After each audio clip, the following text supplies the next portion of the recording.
IDFM 98 de la bande FM, bonsoir à toutes et à tous. Un au-delà du miroir ce soir avec Victor Grèze. Grèze, on dit ou Grise? J'ai oublié alors. Grèze. Grèze, G-R-E-Z-E-S. Il est responsable du développement au sein du mouvement Coexister, qui est une association créée en 2009 pour promouvoir la coexistence active, c'est-à-dire le juste milieu entre l'affirmation de sa propre identité et l'acceptation de celle de l'autre. Et cette association rassemble près de 2000 jeunes de toute conviction en France et en Europe. Elle est lauréate du programme La France s'engage de l'Élysée en 2015. Ça s'appelle Coexister. Et on va aussi l'accueillir pour un livre publié aux éditions de l'atelier Je suis athée, croyez-moi, de Victor Grèze, ici présent. Bonsoir Victor, je suis très contente de vous retrouver en direct sur l'antenne d'IDFM. Merci de m'accueillir. Ce livre, Je suis athée, croyez-moi, avec un titre assez rigolo finalement, est relié à un voyage interreligieux, mais c'est le deuxième livre, je crois, d'une collection qui va s'agrandir. Oui, tout à fait. On a voulu retracer un petit peu un parcours qu'on a eu autour du monde avec une équipe de jeunes à la rencontre d'initiatives interreligieuses et interconvictionnelles. Et donc on a fait plusieurs récits avec plusieurs regards. Le premier, qui s'appelle Tous les chemins mènent à l'autre, a été écrit par Samuel Grzybowski, qui est aussi le fondateur de Coexister, qui est chrétien catholique et qui a écrit sa vision un petit peu de catholique de ce projet, avec un carnet de voyage. Et puis moi, on m'a proposé aux éditions de l'atelier de reprendre un petit peu les grands temps de ce tour du monde qui a duré 1 an, mais en accent un peu plus sur la perspective de mon athéisme et de se demander pourquoi est-ce qu'un athée pourquoi est-ce que des jeunes, mais en particulier un athée de 20 ans, iraient faire le tour du monde à la rencontre des religions et des croyances, ce que j'ai pu apprendre, et puis surtout comment a évolué mon état d'esprit et mon athéisme pendant ce tour du monde. Donc vous dites interconvictionnel à la place religieux. D'interreligieux. Oui, en fait, au départ, Coexister était un mouvement qui se décrivait comme interreligieux, depuis toujours avec cette idée en arrière-pensée, en arrière-plan que ce dialogue et cette action commune, elle concerne tout le monde, les croyants et les non-croyants. Mais on s'est rendu compte que le mot interreligieux, pour beaucoup, excluait la dimension de l'athéisme et de l'agnosticisme. Et donc, on a voté en assise nationale l'été dernier avec tous les adhérents de Coexister le fait de promouvoir plutôt le mot interconvictionnel, qui est peut-être un petit peu moins connu, un petit peu moins facile à appréhender, mais qui dans les faits montre un petit peu plus que ce qu'on fait. Alors vous êtes un athée pratiquant. Oui, exactement, athée pratiquant. Vos parents étaient... Ce qui ne veut pas dire en rejet des religions, on est bien d'accord.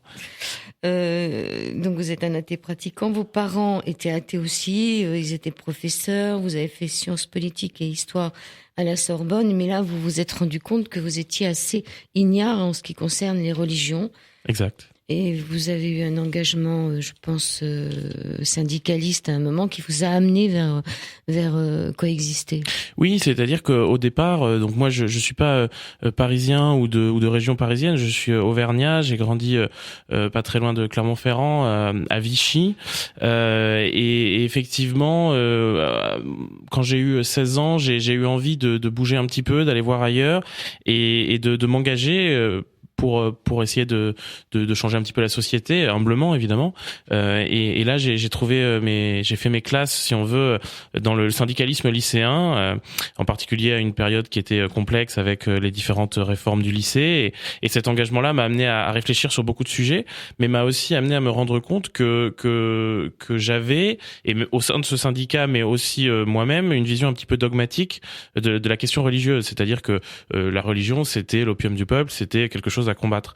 Et je me suis vite rendu compte que finalement, si moi je combattais les religions en tant qu'athée, j'étais aussi intégriste que des croyants qui combattent les athées ou les croyants d'une autre religion ou les mauvais croyants entre guillemets de leur propre religion. Et donc, voyant à la fois que j'avais peu de connaissances et que j'avais une approche un peu dogmatique, je me suis rapproché d'amis croyants.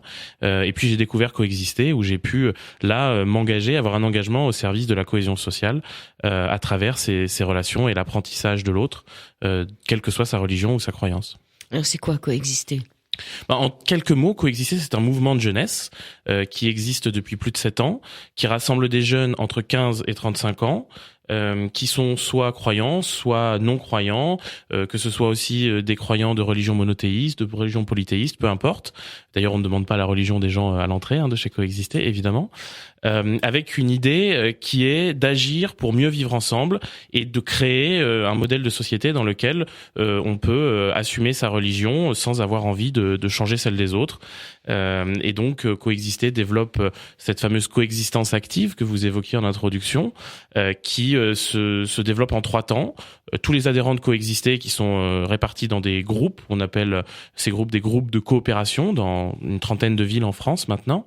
Cette étape en 3 temps commence par des actions de dialogue, dialoguer pour mieux se connaître, dialoguer pour découvrir un petit peu la culture de l'autre, ses traditions, ses croyances, ses non-croyances. Une fois qu'on se connaît, deuxième étape, l'action commune, agir pour mieux vivre ensemble, c'est ce que je disais tout à l'heure.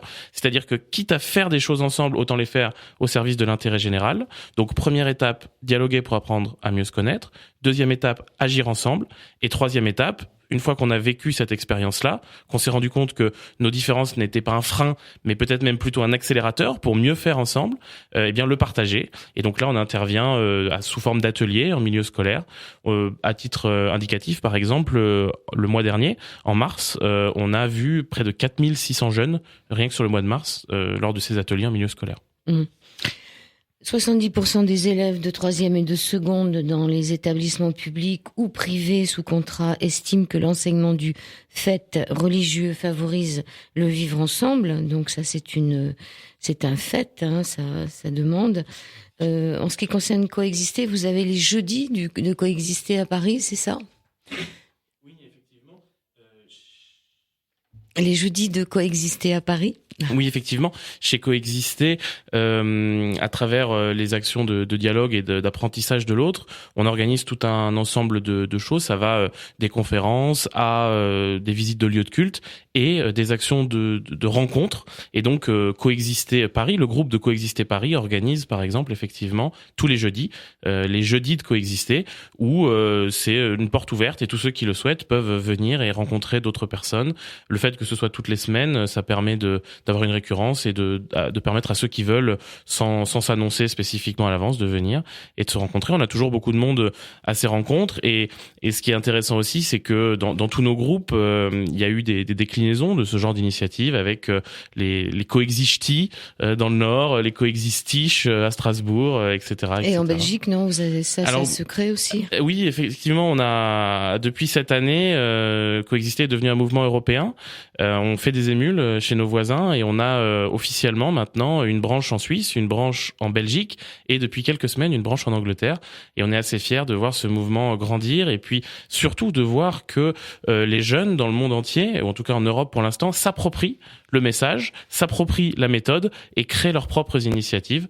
C'est finalement la plus belle récompense pour nous qui avons lancé ce mouvement il y a à peine 7 ans. Alors, ce qui est étonnant dans votre livre, vous écrivez que l'IFOP a réalisé un sondage, 65% des Français se disent chrétiens et seulement 25% sans religion. Et puis après, quand on pose la question, croyez-vous en Dieu, seulement 36% des personnes qui sont sondées répondent oui et en sont convaincus. 34% sont en revanche convaincus de ne pas croire et 30% ne se prononcent pas. Donc, comment on peut en même temps se dire chrétien et ne pas croire en Dieu, ça, c'est un peu spécial quand on lit ça. Mais j'ai mis volontairement ces deux études en parallèle pour montrer que quand on parle du fait religieux et qu'on cite des chiffres, c'est toujours très difficile de savoir de quoi on parle. Parce que effectivement, il y a des gens qui culturellement peuvent se dire chrétiens, peuvent se dire juifs, peuvent se dire musulmans, de culture musulmane, de culture juive, mais qui, quand on dépasse le niveau de l'appartenance culturelle et qu'on va sur le niveau de la foi, sur le niveau de la spiritualité, vont avoir une réponse tout à fait différente.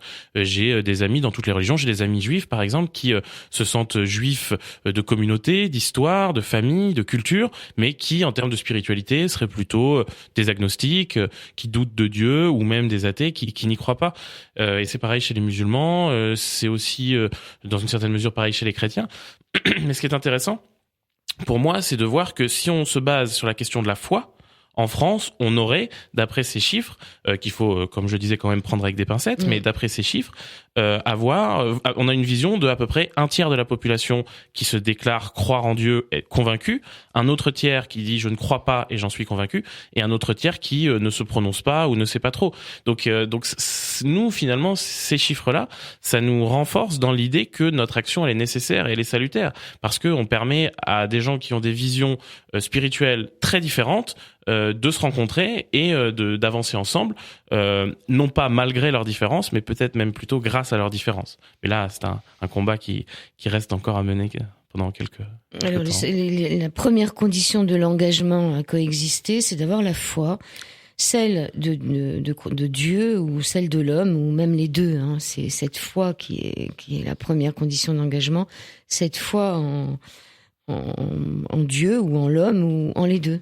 Oui, sûrement pas uniquement la foi en Dieu, peut-être plus la foi en l'homme, en tout cas la foi que nous ne sommes pas une civilisation perdue, contrairement à ce que certains peuvent dire. On entend malheureusement beaucoup de discours qui nous encouragent à finalement n'avoir foi qu'en soi-même et de dire que le seul salut de sa propre personne, c'est sa propre personne. Alors que pour nous, et on en a fait l'expérience plus d'une fois, le salut de la communauté, que ce soit la communauté française, la communauté européenne, la communauté mondiale, c'est celui d'avoir la foi en les autres. C'est cette fameuse phrase, hein, si nous n'apprenons pas à vivre comme des frères, nous mourrons ensemble comme des imbéciles. Oui, Martin Luther King, vivons ensemble comme des frères ou nous périrons ensemble comme des imbéciles. Exactement. Donc là, vous décidez finalement Samuel, je crois, décide de faire un voyage d'1 an, c'est 10 mois en vérité, 10 mois autour du monde, avec 5 jeunes, donc Samuel qui est catholique, Ismaël qui est musulman, Ilan qui est juif, Jocelyn qui est agnostique, et puis vous, Victor, qui êtes athée. Et vous décidez de partir, et comment ça se décide et comment ça se réalise? Parce qu'il faut de l'argent, il faut pas arriver n'importe où. Oui, c'était un projet un peu fou, c'est-à-dire que Coexister avait déjà quelques années d'existence, et puis on s'est dit, on est parti de plusieurs constats, mais l'idée, elle était de dire, allons voir un petit peu ce qui se passe ailleurs, sur ces mêmes thématiques. En fait, il y avait un triple constat. Il y avait d'abord le constat que la jeunesse est quand même assez souvent dévalorisée, et qu'il y avait pour nous une volonté de montrer que des jeunes entre 18 et 20 ans à l'époque peuvent s'organiser et faire des choses qui paraissent un petit peu folles, sur le papier en tout cas, donc l'aspect jeunesse. Il y avait l'aspect interreligieux, interconvictionnel, qui est celui de coexister et qui est de dire de trouver toujours plus de méthodes de coopération entre personnes différentes avec des convictions différentes. Et puis il y avait un troisième aspect qui était l'aspect mondialisation, puisque aujourd'hui il y a beaucoup de critiques de l'aspect globalisé, mondialisé des choses, et nous on s'est dit mais il y a aussi du bon à trouver dans la mondialisation. Et donc si on met ces trois aspects en parallèle, on s'est dit on va faire un tour du monde, des initiatives interreligieuses, interconvictionnelles par des jeunes. Et donc, partant de ce constat, on a décidé de faire une équipe avec juifs, chrétiens, musulmans, athées, agnostiques, pour d'une part vivre un petit peu une expérience intense de cette coexistence active, de voir comment ça allait se passer quand on allait mettre ces 5 jeunes dans un bocal pendant 10 mois à vivre ensemble 24 heures sur 24, 7 jours sur 7, et puis surtout d'aller voir des gens qui se mobilisent sur les mêmes thématiques que nous pour comprendre qui ils sont, ce qu'ils font, pourquoi ils le font et comment est-ce qu'on peut apprendre de leurs propres expériences pour améliorer ce que nous on fait en France. Et donc on est parti pendant 10 mois, on a traversé 50 pays, donc on n'a pas chômé, on a interviewé 435 initiatives interreligieuses différentes dans le monde. Et puis quand on est rentré, on a fait un tour de France de 2 mois. Donc c'est pour ça qu'on dit que c'est un projet d'1 an, 10 mois autour du monde et 2 mois autour de France, pour raconter ce qu'on a vécu, donner des conférences. On a donné 90 conférences en 2 mois, en mai-juin, il y a 2 ans. Et puis maintenant, on continue à travers des bouquins, à travers de la recherche. Et puis je tiens à dire aussi que ce projet n'est pas un one-shot, n'est pas un projet d'une expérience, mais avait vocation à être renouvelée. Et une deuxième équipe a fait un deuxième tour du monde dans avec d'autres des pays. filles, hein, parce que Avec ça, des filles. il y avait que Bien des sûr. garçons. Mais c'était pas volontaire d'avoir que des garçons. C'était vraiment un mauvais concours de circonstances. Il y avait d'ailleurs une fille au départ qui a abandonné le projet quelques mois avant pour des raisons familiales, qui a été remplacée par un garçon. Donc c'était vraiment un triste hasard, si je puis dire. Plutôt une bande de copains qui organise un projet. Et puis quand on a fait des sélections pour la deuxième équipe cette fois, on s'est assuré évidemment qu'il y ait la parité. Et puis le hasard faisant, puisque c'est quand même surtout des personnalités qu'on recherche avant garçon ou fille, la troisième équipe. Donc la deuxième équipe est rentrée il y a 5 jours, samedi, est rentrée avant-hier. Ah, elle a déjà fait son tour du monde. Oui, elle vient de rentrer. Ils sont arrivés à l'aéroport samedi. Et là, ils entament un tour de France pendant 2 mois. Ils vont donner des conférences d'ailleurs à Paris cette semaine. On peut trouver toutes les infos sur Internet, surtout sur Facebook. Et la troisième équipe qui elle partira dans 1 an et demi, qui a déjà été sélectionnée. Il y aura 3 filles et un garçon, donc ça dépend vraiment des personnalités. Alors comment vous les sélectionner? Bon, on encourage les jeunes à candidater en équipe. Parce que si nous on devait dire toi on te prend parce que t'es musulman mais toi on ne prend pas parce qu'il y en a déjà un, etc., ce serait de la discrimination. Et donc ce serait quand même paradoxal que coexister fasse de la discrimination. Donc évidemment non, on encourage les jeunes à candidater en équipe, à créer eux-mêmes leurs équipes avec la dimension interconvictionnelle le plus possible. Et puis une fois qu'ils candidatent, on a eu pas mal de candidatures pour la troisième équipe, la troisième tour. On les sélectionne. En fait, ce qui est important pour nous, c'est d'avoir un ensemble de compétences sur l'équipe. C'est-à-dire des compétences de vidéo, des compétences d'organisation, des compétences de levée de fonds, des compétences de relations publiques, etc., etc. Et donc, on va pas dire il faut qu'il y en ait un qui fasse ça, un qui fasse ça, un qui fasse ça. Non, on va essayer de voir si l'équipe, dans son ensemble, a les compétences que nous on juge nécessaires. Et puis surtout, on va voir comment est-ce qu'ils s'entendent entre eux. Donc, on a plein d'exercices. Et puis à la fin, on n'a plus que 2 équipes qui sont en opposition, si on peut dire. Et on leur fait faire des défis dans Paris. Ça va de aller se faire coucou entre 2 fenêtres de 2 immeubles où ils connaissent personne pour voir quel va être leur relationnel, ou vous avez s'ils arrivent à rentrer déjà. Exactement, ce genre de choses. Et en plus, ce qui a été vraiment bien cette année, c'est que les 2 équipes qui étaient en finale étaient tellement bien toutes les 2 que ça a été difficile de les départager, et que celle qui a gagné entre guillemets partira dans 1 an et demi, et que l'autre, on a décidé de lui proposer de faire un plus petit tour qui s'appelle donc le projet s'appelle Interface Tour, hein, le tour interconvictionnel, et on leur a proposé de faire Interface Tour Africa, et donc cet été ils vont partir seulement pendant 3 mois au lieu d'1 an pour compléter les recherches qu'on a déjà en Afrique. Donc finalement l'objectif il est quand même d'avoir le plus de jeunes possible. Et comment c'est financé tout ça alors? Parce que ça demande de l'argent quand même. C'est une bonne question, ça demande pas mal d'argent. Le premier tour, alors, je connais pas le budget du deuxième, mais c'est sensiblement la même chose. Vous étiez dans le premier? Moi j'étais dans le premier. Oui. Le premier tour c'était 123 000 € pour un an pour les 5. Donc c'est pas énorme, hein. Ça fait à peu près 25 000 € par personne pour voyager dans 50 pays pendant 1 an. C'est pas exorbitant, même si quand il faut les trouver c'est compliqué. Oui, parce que finalement ce sont surtout les frais de transport. Exactement. Après, d'ailleurs on vous n'avait êtes pas logé chez l'habitant, Exactement. nourri, etc. Voilà, on n'avait pas de budget pour le logement, donc c'était à la débrouille comme on dit. Mais oui, le budget on l'a trouvé à la fois par des universités qui achetaient nos matériaux de recherche pour faire pour nourrir leurs étudiants sur ces thématiques-là, un petit peu la France nous avait donné 5 000 €, donc c'était relativement bas, un petit peu l'ambassade des États-Unis en France, des fondations, des dons, et puis pas mal de ventes de livres, de goodies, des clés USB, ce genre de goodies. C'est tous les petits objets promotionnels, des t-shirts, des clés USB, ce genre de choses. Par exemple, les bouquins, tous les bouquins, que ce soit celui de Samuel ou le mien, on ne touche rien dessus. Tout est, que ce soit les droits d'auteur ou même le fait que Coexister en achète pour les revendre, et reverser à Coexister, par exemple, ce genre de choses. D'accord. On va faire une pause musicale. Vous nous avez choisi Le Papillon. Ça dure pas longtemps et après on va un peu partir sur ce voyage. On va un peu aller voir ce qui s'est passé pendant ce voyage.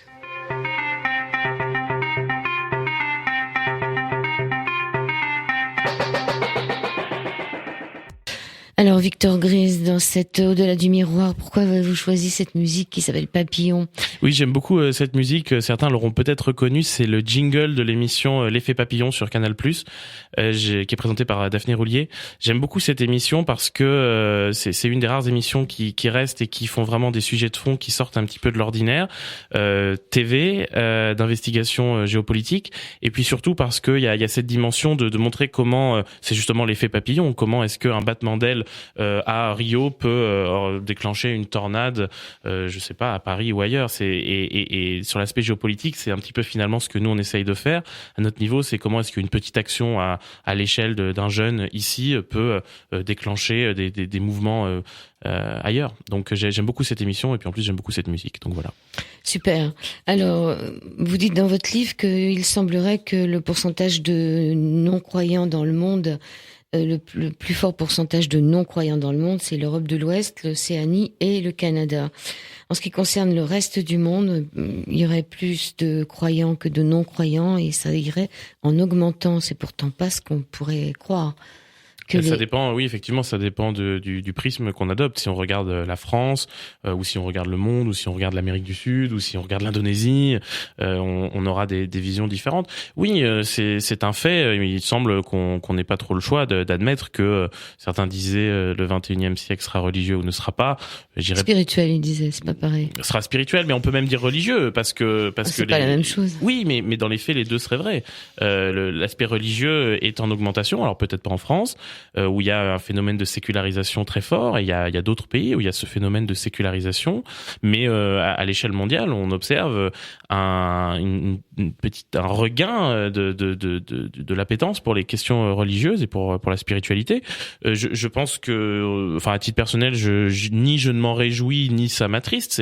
C'est plutôt un constat. Moi, ce qui m'intéresse, c'est plutôt de voir comment est-ce que ce fait-là a un impact. On parlait d'effet papillon, mais comment ce fait-là a un impact sur la cohésion sociale. C'est par exemple la France. Pour ceux qui ont lu Le Monde aujourd'hui, il y avait aujourd'hui les résultats d'une étude de la CNCDH, Commission nationale consultative des droits de l'homme, Christine Lazerge qui la préside, qui donnait son rapport sur la tolérance en France et qui disait, quoi qu'on en dise, on observe que l'indice de tolérance est en amélioration en France. Ah, ben j'aurais dit plutôt en chute libre. Et pourtant non. Et ben c'est une bonne nouvelle, avec ça. tous les paradoxes que ça peut entraîner ou apporter. Mais elle disait, voilà, effectivement, on a vu des hausses de certaines violences suite aux attentats, etc., etc. Mais dans les faits, on se rend compte, et donc ils ont un échantillon, je crois qu'ils interviewent 7200 personnes, enfin on trouve dans Le Monde les détails, et pour eux, l'indice de tolérance, qui est fait de la même façon tous les ans, est en amélioration était en légère amélioration l'année dernière et en nette amélioration cette année. Donc voilà, il y a les discours politiques, il y a les effets un peu dévastateurs des chaînes d'information en continu, il y a des agressions qu'il faut pas minimiser, il y a parfois un climat un peu délétère, mais si on prend un petit peu de recul et qu'on se laisse pas déchaîner par les passions, et qu'on essaye d'avoir une vision plus globale, on se rend compte que ça se passe pas si mal, et que d'après la CNCDH qui fait foi sur ces questions quand même, ça va mieux. Alors je suis pas dans la dynamique du gouvernement qui dit ça va mieux, mais en tout cas sur cet aspect-là, il semble que ça s'améliore progressivement. Bon, c'est une bonne chose. Alors, on va partir dans votre voyage. Plus la date du voyage approche et plus vous réalisez que vous peinez à cerner les réalités qui sous-tendent votre athéisme. Donc, juste avant de partir, vous commencez à vous poser des questions, non ? Oui, c'est-à-dire que moi, j'ai toujours, en tout cas, j'ai l'impression d'avoir toujours été convaincu de mon athéisme, même si je savais pas trop ce que ça voulait dire au début, mais je sentais que je n'étais pas croyant, même si j'avais discuté peu avec des croyants, j'avais peu discuté avec eux. Et puis, plus j'ai côtoyé des croyants, et ça va être paradoxal, mais plus j'ai côtoyé des croyants, plus j'ai été renforcé dans mon athéisme. Mais souvent on me dit, mais comment est-ce que vous osez dire ça ? Je dis oui, plus j'ai été renforcé dans mon athéisme, parce que plus je me suis rendu compte que ce que eux décrivaient ne me correspondait pas. Pour autant, et il faut dire la fin de la phrase aussi, c'est que j'ai été aussi convaincu que c'était pas incompatible. Et c'est ça finalement l'enjeu, c'est de dire que être au contact des autres m'a finalement renforcé dans mon identité, et c'est quand même le but de coexister. C'est pas que les gens se convertissent à autre chose, même s'ils ont la liberté de le faire évidemment, mais aussi m'a converti au vivre ensemble, si on veut. Avant, j'acceptais les autres de façon un peu passive, ce qu'on pourrait appeler la tolérance d'ailleurs, hein, qui finalement est assez bas. Tolérer, ça peut être dans le Larousse, la définition c'est accepter l'autre par défaut. Mais je me suis rendu compte qu'on pouvait aller même beaucoup plus loin que la tolérance, qu'on pouvait vraiment vivre ensemble, cette coexistence active, être actif dans le vivre ensemble. C'est pas que des mots, hein, on le met en œuvre chez Coexister et ça marche. Alors, est-ce que l'athéisme est une posture d'esprit ou une provocation ? Ça dépend chez qui. Mais c'est comme la religion. Est-ce que c'est une posture d'esprit ou une provocation ? Je sais pas, il faut demander. Pour moi, c'est une posture d'esprit. Pas du tout une provocation. Le titre du bouquin, Je suis athée, croyez-moi, pourrait paraître un peu une provocation, mais c'est volontaire. C'est pour. C'est un clin d'œil. C'est un clin d'œil. Et puis en plus, sur la couverture du livre, il y a la photo avec le pape François, puisqu'on l'a rencontré pendant le tour.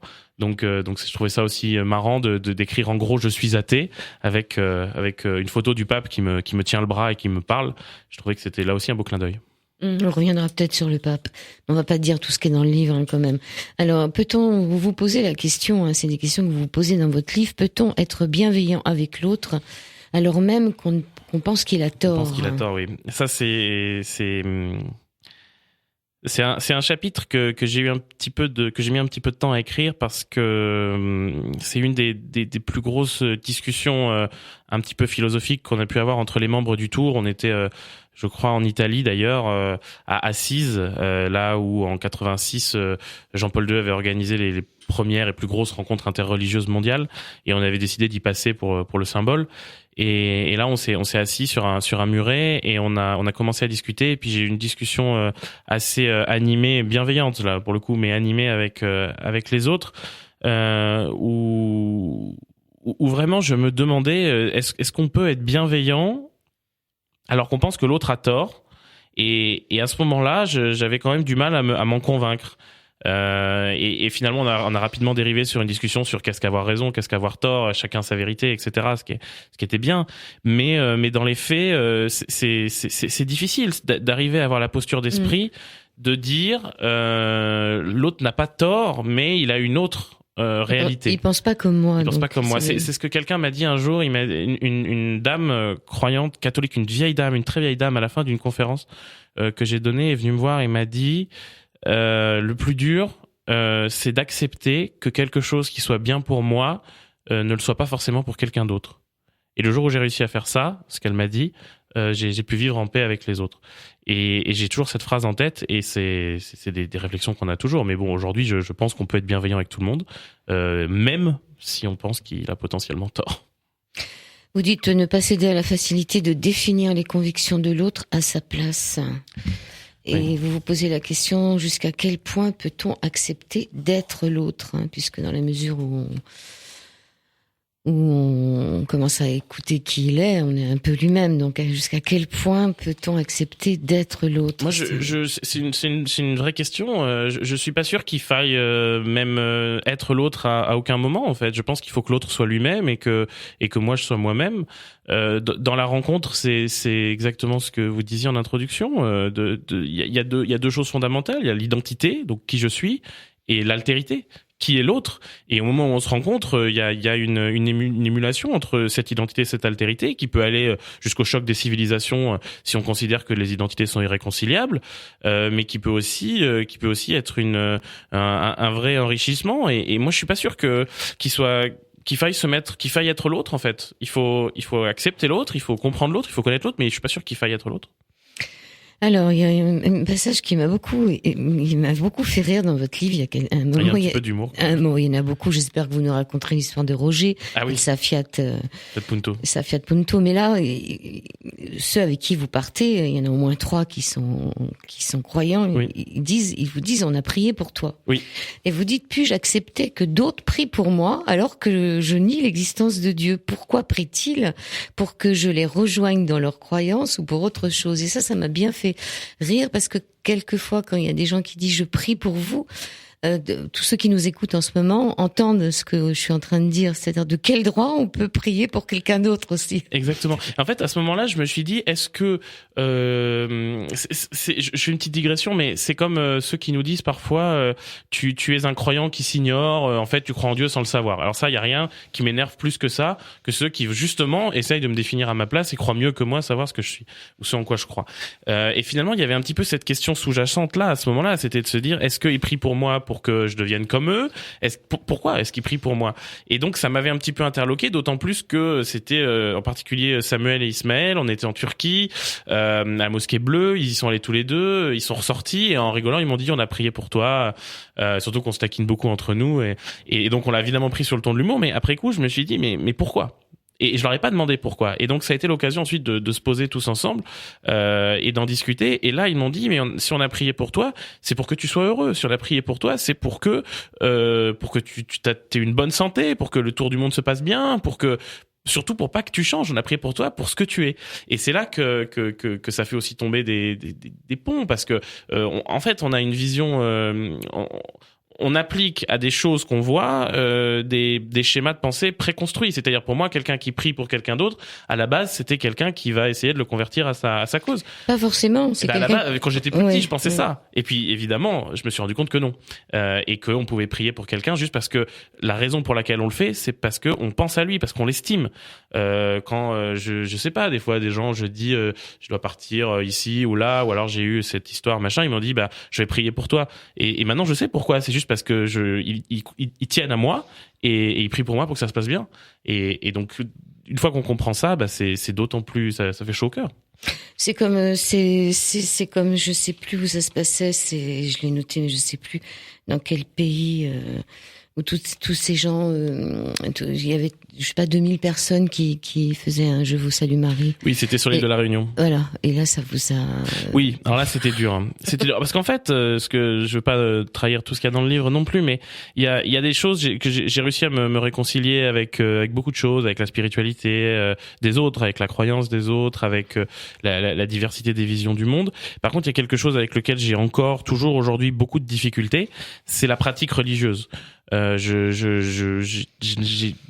beaucoup de difficultés à ne pas juger négativement la pratique religieuse, à la comprendre. J'arrive pas à comprendre qu'on s'oblige à faire des choses, ou alors qu'on s'interdise à faire des choses au nom d'une religion. Je n'arrive pas à le comprendre parce que je n'en ressens pas le besoin et je n'arrive pas à le théoriser. Moi, je suis peut-être un petit peu trop intellectualisant parfois sur les choses. J'essaye de théoriser les choses, mais ça, je n'arrive pas à le faire. Et alors, quand on a des gens qui, indépendamment les uns des autres, font des choses, voilà, on en discute. Et même si je le comprends pas, je le respecte évidemment. Par contre, quand on débarque dans un grand festival où il y a 2000 personnes qui récitent en chœur, je vous salue Marie. Bon, puis c'était le contexte aussi. Ça faisait plus de 6 mois qu'on voyageait, qu'on parlait que de religion tout le temps, et j'avais une saturation, quoi. Mais vous étiez devenu un athéiste intégriste. Non, parce que sinon j'aurais quitté le tour depuis longtemps. Non, mais c'est drôle. Mais il y en a beaucoup, des athées intégristes. Mais comme il y a des croyants intégristes, c'est pas comme partout. Comme partout. Alors racontez-nous quand même cette histoire de Roger là. Ah oui. Parce que c'est trop drôle. Alors c'est l'histoire de la rencontre avec le pape François. Il se trouve que on connaît coexister, avait déjà côtoyé un cardinal qui s'appelle le cardinal Etchegaray, Roger, je vais y venir. Cardinal Etchegaray, qui a été évêque de Marseille pendant très longtemps et puis qui a été un des grands logisticiens, si on peut dire, mais pas que, de la rencontre d'Assise que j'évoquais tout à l'heure. Donc c'était un des grands piliers du dialogue interreligieux de l'Église sous Jean-Paul II. Et donc de ce fait, étant français et étant engagé sur ces questions, il connaissait bien coexister. On l'avait déjà rencontré une fois, et quand on est arrivé à Rome, puisqu'on logeait chez l'habitant, on s'est dit on va demander au cardinal Etchegaray si il accepterait de nous loger, de nous aider à nous loger. Et là, À notre grande surprise, il nous a dit, eh bien moi je loge au Vatican, venez loger chez moi dans ma bibliothèque. Donc il nous fait mettre des grands matelas dans la bibliothèque et on dort dans sa bibliothèque. On a l'occasion de discuter avec lui longuement et puis on lui demande comment est-ce qu'on doit l'appeler, puisque cardinal, les gens l'appellent éminence, donc partout eminenza en italien. Et il nous dit oh non mais pas de ça entre nous. Alors je sais que ce que je vais dire va peut-être choquer des auditeurs, mais il nous dit avec moi, ce sera Roger, et on se tutoie. Donc nous, on était là, on le suivait, surtout qu'il avait 91 ans à l'époque, donc il 13 même, et maintenant 93, 94 aujourd'hui, et donc il marchait avec sa canne. Même Ismaël, je me souviens, qui est musulman, donc le musulman de l'équipe était la canne de Roger. Enfin, c'était une situation un peu ubuesque. Et donc on se balade, et puis un matin, il nous dit est-ce que vous avez, il parlait comme ça, hein, donc il disait est-ce que vous avez une chemise propre et repassée dans vos sacs à dos. On avait sac à dos de 18 kilos pour un an, et heureusement on avait une chemise qu'on avait prévue. On s'est dit si un jour on rencontre Barack Obama, on aura une chemise. Bon, c'était pas pour lui, c'était pour le pape, mais ça marche aussi. Et donc il dit sortez là, on passe un petit coup de fer rapidement, et il dit je vais aller vous présenter quelqu'un que vous connaissez de nom, je crois. Et donc on commençait à comprendre, on met notre chemise, on prend notre appareil photo, et là il nous dit on va y aller en voiture. Et donc on descend, et sauf que lui il conduit plus. Il dit quelqu'un a le permis. Donc moi j'avais le permis, je dis oui. Il dit allez, on monte dans ma Fiat Punto diplomatique. Donc lui il s'assoit à l'avant, nous les autres se serrent à l'arrière, moi devant qui conduit, et puis on commence à faire des petits tours avec Roger à ma droite, la Fiat Punto diplomatique. On se balade dans le Vatican, et puis on arrive derrière le palais du pape, par la cour d'honneur avec les gardes suisses au garde à vous qui nous accueillent. Et on descend, on fait quelques pas, et on arrive derrière le pape qui est en train de donner une audience publique. C'était un mercredi, comme tous les mercredis, devant 120 000 personnes. On a la chance de pouvoir s'installer dans une petite zone réservée aux audiences sur le côté. Et puis à la fin de la grande audience, il se tourne, il vient vers nous, et on parle pendant 7-8 minutes du projet. C'était assez incroyable. Avec le pape, alors qu'est-ce qu'il vous dit, le pape? Parce que vous lui dites que vous êtes athée. Hein. Oui, alors on lui présente le projet rapidement. Il a un petit mot pour chacun d'entre nous. Pour par exemple Ismaël, le pape lui demande de saluer tous ses amis musulmans dans le monde entier. Donc pour Ismaël, ça fait pas mal de mains à serrer. Hein. Je crois qu'il y a encore là, ça fait beaucoup de mains. Pour Ilan, Jocelyn, il a un petit mot. Pour Samuel, qui est catholique, il lui dit finalement, comme il était déjà un peu acquis à sa cause, il a dit c'est très bien. Et puis arrive mon tour, et je lui serre la main et je lui dis que je suis athée.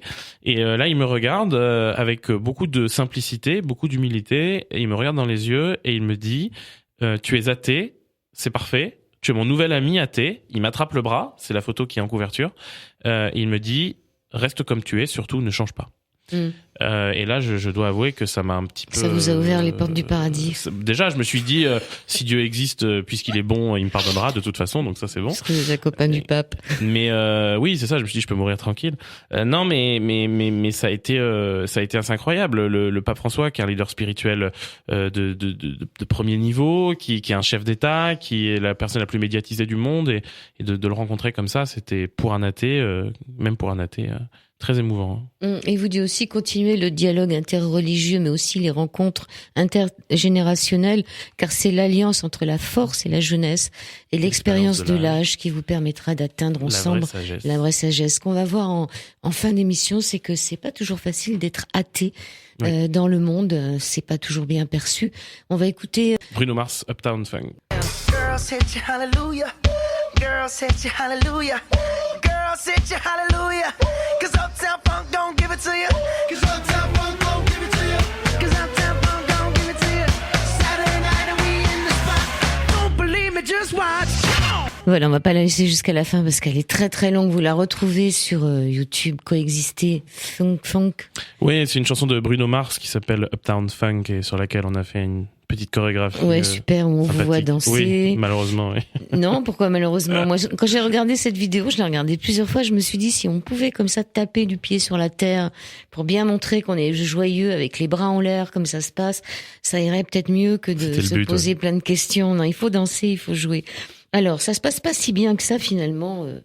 D'abord, on essaye de vous changer de prénom. On vous dit que Victor, c'est un nom de saint, donc on veut pas vous le laisser, mais ça, on le découvrait ça dans le livre. Oui. Et puis, il y a certains pays où il faut mieux pas dire qu'on est athée. Hein. Oui, il y a des Tâté. pays, il y a des, On se touche. ça va avec. Hein. Il y a des endroits effectivement. En fait, il y a plusieurs niveaux. Il y a des endroits où l'athéisme n'est pas autorisé, où effectivement on peut aller en prison si on dit qu'on est athée. Ça a été le cas, je crois, en Indonésie ou en Malaisie, je sais plus, où un jeune avait marqué sur Facebook qu'il était athée, l'avait revendiqué et avait eu des sérieux problèmes. Bon, ça c'est une question de choix politique, mais il y a aussi d'autres niveaux. Il y a les niveaux où l'athéisme en lui-même n'est pas concevable par certaines personnes ça rentre pas dans leur système de pensée. Par exemple, ça m'est arrivé à plusieurs endroits. Par exemple, ça m'est arrivé en Palestine où on a passé des moments incroyables et où on a fait des rencontres vraiment extraordinaires, mais où avec certaines personnes, quand j'expliquais que j'étais athée, ils ne le comprenaient pas, mais pas parce qu'ils avaient pas envie, simplement parce que vous étiez français et que les Français, ils sont tous chrétiens. Exactement. Déjà. Donc je disais, je suis français. Ils me disaient, bah, si t'es français, t'es chrétien. Je disais, bah non, je suis français, mais je suis athée. Mais non, si t'es chrétien, si t'es français. Je dis, bon, d'accord, ok, admettons, je suis chrétien, c'est pas grave. Mais voilà, je voyais que c'était pas malveillant. C'était juste entre guillemets un choc des cultures, mais qui n'est pas forcément un choc violent, mais ou en tout cas physique, mais sur le moment c'était un peu compliqué. Après il y a des moments effectivement, vous le citiez brièvement tout à l'heure, où ça peut être dangereux. Où ça peut être dangereux, mais où c'est plus malveillant en fait. Ou en Afrique par exemple, des sœurs m'ont dit si tu n'es pas chrétien, si tu n'es pas croyant, tu as le nom d'un saint, donc tu n'as plus le droit de t'appeler Victor, c'est le nom d'un saint, on va t'appeler table ou chaise, ce qui était un petit peu déroutant, je m'y attendais pas, puis on a discuté, on est tombé d'accord sur buisson ardent, je ne connaissais pas la référence biblique d'ailleurs à l'époque du buisson ardent, mais bon voilà, mais donc ça peut être un peu compliqué. J'avais des doutes aussi sur au moment de la frontière, l'arrivée en Israël aussi. Je me suis dit qu'est-ce qu'il faut dire, qu'est-ce qu'il faut pas dire. Bon, après on a beaucoup de fantasmes sur tous ces pays aussi avant d'y aller, mais voilà, il y a eu des moments où on s'est posé beaucoup de questions en tout cas sur la façon de présenter le projet, sur la façon de nous présenter nous-mêmes. On était là pour rencontrer des gens, donc à la base on disait pas toujours quelle était notre propre conviction. On allait là-bas en disant voilà, on vient de chez Coexister, on veut comprendre ce que vous faites, expliquez-nous. Donc à partir de là, on n'est pas obligé de développer qui on est en termes spirituels, mais il y a des moments effectivement où on a un petit peu caché notre identité pour spirituelle pour mieux se fondre dans le décor. Alors donc en un an, on 10 mois exactement, 50 pays donc en tour du monde. Ensuite 2 mois en tour de France dans 70 villes pour transmettre un peu ce qui s'est passé. Exactement, 90 conférences dans 70 villes. Vous aimeriez faire passer le message de la laïcité. C'est quoi la laïcité ? Est-ce qu'on est vraiment dans un pays laïque ? Bien sûr, on est dans un pays laïque. La laïcité, c'est, à mon avis, le plus beau des modèles qu'on puisse trouver. C'est un modèle dans lequel, c'est un modèle qui finalement repose sur 3 piliers fondamentaux. Le premier, c'est la liberté. La liberté avant tout, liberté de croire, liberté de ne pas croire, liberté de conscience, liberté d'exprimer sa religion en public comme en privé, individuellement ou collectivement, hein, c'est la base des droits de l'homme et c'est la base de la laïcité. Donc avant tout une liberté. La deuxième chose, c'est que c'est la séparation des églises et de l'État. Et la troisième chose, c'est la neutralité de l'État. L'État, en étant séparé des religions et en n'en reconnaissant aucune, les met toutes sur un pied d'égalité. Et donc aujourd'hui, en France, contrairement à ce que certains pourraient croire, et là je me base de façon complètement neutre en ne prenant que la loi, uniquement la loi, on a le droit d'exprimer sa religion dans la rue, on a le droit de porter des signes religieux. On a le droit de mettre un foulard. On a le droit de mettre un foulard, bien sûr. En France ? Bien sûr, on a le droit de mettre un foulard sur ses cheveux. On n'a pas le droit de cacher son visage. La seule chose qui est interdite, c'est de cacher son visage. Depuis 2010, une loi qui interdit de dissimuler son visage, que ce soit par une burqa, un casque de moto, si on n'est pas sur une moto, ou une cagoule. Mais sinon, on ne peut pas nous interdire de porter un signe religieux, à part 2 exceptions. La première, c'est celle des fonctionnaires dans le cadre de leurs fonctions, et la deuxième, c'est celle des collégiens et lycéens pendant qu'ils sont à l'école. C'est tout. Ok. Vous dites qu'il faut cesser de concevoir l'unité dans l'uniformité, et pourquoi la différence serait-elle synonyme de division? Oui, mais c'est d'ailleurs la devise de l'Union européenne, hein, on l'oublie un petit peu, unité dans la diversité. Unité n'est pas égale à uniformité, on n'est pas obligé de se ressembler pour être unis. Et d'ailleurs, heureusement que non, parce qu'en France, la différence, elle est là. Je me souviens un jour, une conférence, là aussi, quelqu'un me disait pourquoi la France n'a pas conscience de sa diversité. Et j'étais pas d'accord avec ça. La France, elle a conscience de sa diversité. Quand on écoute les discours de l'extrême gauche à l'extrême droite, on en parle de la diversité. On ne parle que de ça, d'ailleurs. Mais par contre, ce dont la France n'a pas conscience, peut-être, c'est la richesse de cette diversité. Et donc c'est là tout l'enjeu, c'est finalement de montrer que la diversité est une richesse. Et heureusement que la diversité nous enrichit et nous n'est pas un frein à notre développement. Enfin, la France est un pays profondément multiculturel, parfois souvent étant mieux interculturel. Et si jamais cette différence, les différences n'étaient pas compatibles, ce serait la guerre civile depuis très longtemps, ce qui n'est pas le cas. Donc ça prouve bien que c'est possible. Vous nous rappelez qu'au Japon, ils peuvent pratiquer plusieurs religions en même temps. Hein. Oui. C'est marrant, il y a des différentes traditions au Japon. Ils sont quasiment tous shintoïstes, un peu bouddhistes éventuellement. Et mais ils aiment bien emprunter aux autres traditions. Par exemple, on voit qu'ils vont aller prier les divinités shinto, mais qui vont vraiment aimer se marier à l'église parce qu'ils aiment tout le cérémonial, donc sous les rites chrétiens. Et puis au moment des enterrements, ils vont plutôt solliciter peut-être des bouddhistes avec toute cette autre spiritualité de la mort, etc.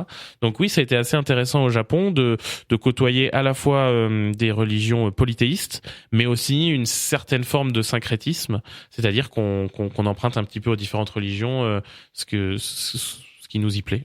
Et dans l'hindouisme, vous dites que finalement, les hindouistes sont... l'hindou est en réalité très individualiste, puisqu'en faisant l'apologie du bien et de la non-violence, il travaille en fait pour sa propre libération. Ça m'a amusé, ça. On trouve plein de choses dans votre livre. C'est gentil. Alors, c'est pas moi forcément qui le dis de façon aussi cash, mais c'est un petit peu ce que eux m'en disaient quand on les a rencontrés. En fait, la personne qui m'a dit ça, c'est l'arrière-petit-fils de Gandhi. Anand Gokani, c'est un de ses arrière-petits-enfants qu'on a rencontré là-bas, que j'avais eu l'occasion de rencontrer d'ailleurs avant. J'avais été son interprète français-anglais quand il était venu à une conférence à Paris. Et en fait c'était intéressant parce que je lui avais demandé si on avait un petit calepin sur lequel on pouvait demander des petits mots aux gens qu'on rencontrait, et lui avait fait un espèce de gros gribouillis avec une flèche qui part vers l'extérieur. Et je lui ai demandé ce que c'était. Il m'avait dit c'est un petit peu le cycle de la réincarnation, où on se réincarne plusieurs fois pour arriver à s'extirper du marasme de la vie. Et c'est là qu'il m'avait dit effectivement finalement les hindous sont assez individualistes, puisque alors sans jugement, mais parce que leur objectif c'est pas forcément de faire le bien pour faire le bien, mais surtout de faire le bien pour que eux-mêmes puissent ensuite atteindre un certain... Ouais, non, mais c'est pas mal comme objectif, parce que si on fait le bien, si tout le monde faisait le bien pour pas faire le mal, ça serait déjà une bonne chose. Bien sûr. Mais moi, je me permettrais pas de juger comme ça. Oui, non, mais bon, c'est pas si mal que ça. Vous mentionnez aussi le fait qu'il faut se méfier d'une instrumentalisation de l'interreligieux à des fins politiques et prosélytes. Hein, ça, c'est aussi, il faut y faire attention. Hein. Oui, mais c'est comme tout, hein. Mais il y a des gens qui essayent d'instrumentaliser le caractère interreligieux pour arriver à des fins politiques, par exemple, que ce soit pour des sujets de société ou des réformes ou autres. Et puis il y en a aussi qui font semblant, ou en tout cas il y a de fortes présomptions.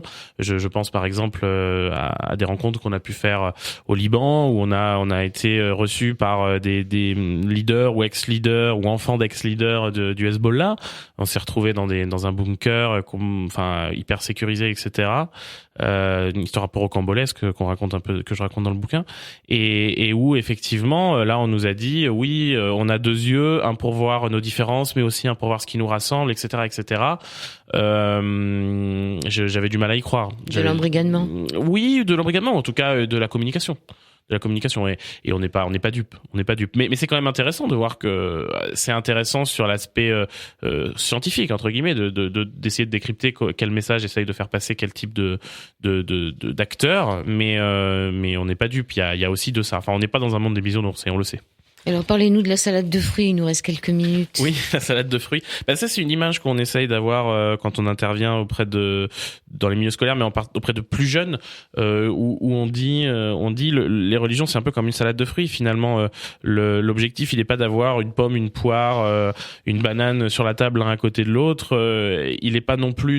L'objectif c'est pas non plus de mettre tous les fruits dans un milkshake pour perdre le goût de chaque fruit. Mais ce qui est intéressant, et c'est la même chose avec les religions, c'est d'arriver à couper les fruits et à en faire une belle salade de fruits dans laquelle on va pouvoir identifier où est la pomme, où est la banane, où est tout ça, et que tout baigne dans un même jus. C'est finalement ça qui est intéressant pour nous aujourd'hui. C'est pas d'avoir les chrétiens, les juifs, les musulmans l'un à côté de l'autre. C'est pas non plus de tous les mettre dans un milkshake géant et de dire on a tous la même religion, on est tous les mêmes, parce que c'est pas vrai, on n'est pas les mêmes, donc faut pas croire qu'on est les mêmes, on est différents, mais c'est pas un problème. Par contre, on peut essayer d'avoir une société où on peut identifier les différentes choses et être baigné d'un même jus qui est celui de l'identité républicaine et de l'appartenance. Alors, qu'est-ce que vous faites maintenant que vous êtes revenu de là-bas? Vous avez 24 ans, c'était en quelle année ça? C'était il y a 2 ans. D'accord. Qu'est-ce que vous faites maintenant alors? Je travaille chez Coexister, je fais partie de l'équipe de Coexister, je suis en train de terminer mes études aussi. Je suis fini un master de relations internationales à la Sorbonne. Je bouge pas mal en France pour les signatures et les conférences sur le livre. Et puis je suis en train de préparer ma reconversion professionnelle, toujours sur les mêmes thématiques, puisque je viens de créer un cabinet de conseil qui s'appelle Convivencia Conseil et qui accompagne les entreprises justement sur la question de gestion du fait religieux et de la laïcité en entreprise. Donc on accompagne des grands groupes déjà, on a quelques mois d'existence, mais on accompagne déjà plusieurs grands groupes dans le BTP, dans le conseil et dans le transport par exemple, sur comment gérer comment comprendre ce qu'est la laïcité dans le monde de l'entreprise et comment gérer au mieux les différences entre salariés. À quel niveau? Au niveau de la direction, au niveau des salariés? Au niveau en fait, on travaille soit avec le top management et les RH sur les questions de conseil. Quelle attitude adopter pour être en accord avec la loi et avec sa philosophie d'entreprise, mais aussi de la formation à destination de tous les salariés selon les souhaits du management, formation sur le vivre ensemble, formation sur la laïcité, formation sur les bases des faits religieux les cultes, est-ce qu'ils ont le droit d'aller faire leur culte à une certaine heure? Exactement, donc ça la loi encadre déjà tout de façon assez intelligente. Et puis on fait aussi de la médiation en cas de problème, on a des médiateurs du fait religieux dans notre giron qui interviennent. Donc voilà, et ça marche très bien. Heureusement et malheureusement, mais ça marche très bien.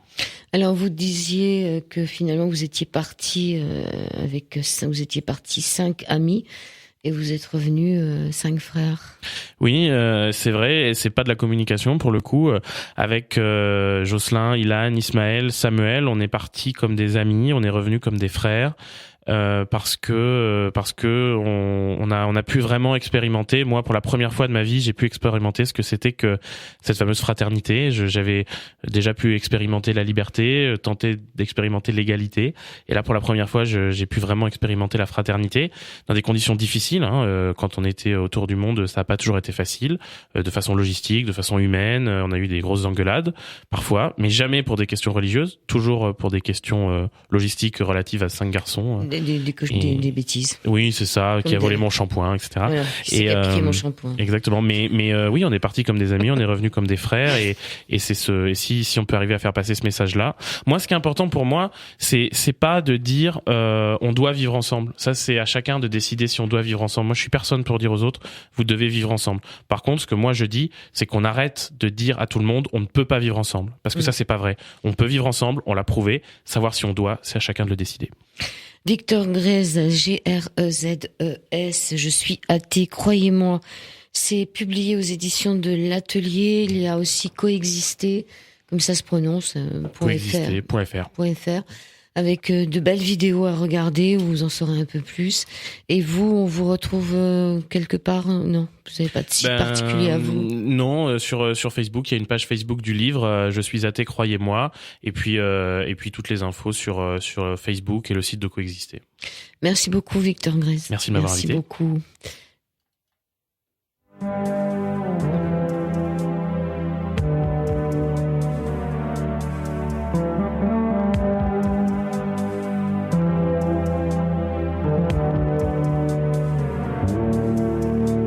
Quand je sortirai de mon corps, comme un papillon, mieux encore, pour m'envoler vers d'autres ciels et découvrir d'autres soleils.